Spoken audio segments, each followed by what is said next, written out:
I think I found up to 13 spatulas in a home.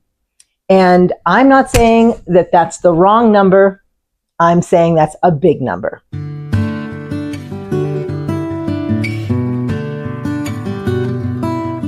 The difference between organizing and decluttering. I think they're bandied about interchangeably, and that's not true. I want to dive a little deeper into the definitions, or at least what I think the definitions are. So when you say declutter, what that is to me, and what I've told my clients, is you are going through your home and purging. You are finding areas or categories of things that you have too many of. So this is usually one of the big things that I support my clients with. I think I found up to 13 spatulas in a home. And I'm not saying that that's the wrong number. I'm saying that's a big number. So I can't imagine that all 13 would be needed.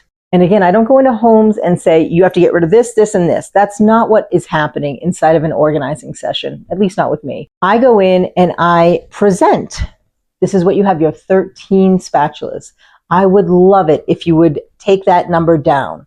Declutter your utensil drawer or your utensil holder by decreasing the numbers. So declutter means get rid of.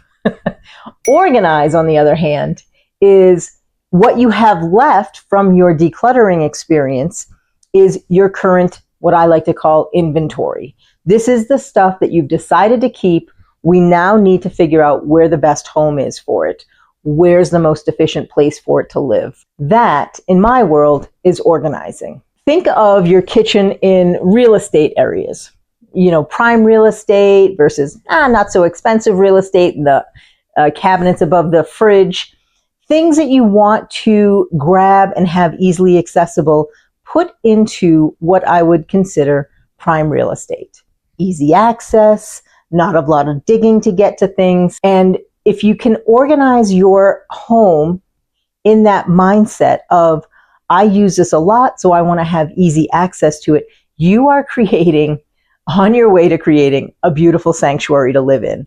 Something that's extremely organized, not overly cluttered, and not going to create a certain amount of maybe nervous system activation even.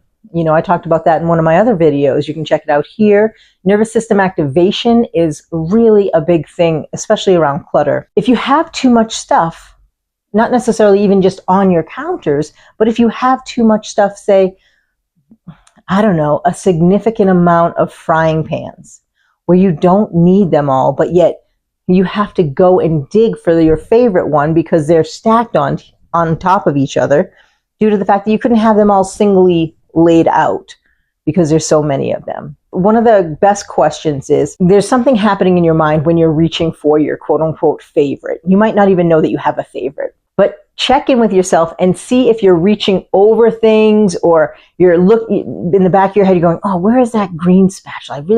I really love that one. And you don't see it and you sort of, all right, I'll use this one. That's an indicator. Get rid of the one that's sitting there that you don't really want to use. Declutter. Declutter your spatulas. Declutter your kitchen. Declutter all your life, because it's going to feel good. When you have less, you have less to manage. And you don't have to store as much, so then you're not managing as much. It's really a win-win. And if you find that you're like, really, I don't want to get rid of these, ask yourself why. Why don't you want to get rid of them? What is it that's making you have this attachment to an exorbitant amount of same category items? And what might have happened is maybe you and your partner came together later in life, you were merging households, and they had theirs and you had yours. And now you have all of yours together. Please don't do that to yourself, you guys. Box up what you don't use on a regular, and then maybe just put it down in the basement or put it in the garage, wherever you have some space to store it. But don't have it in the kitchen if it's not getting used, because the kitchen is a really beautiful space to have just what you need in it.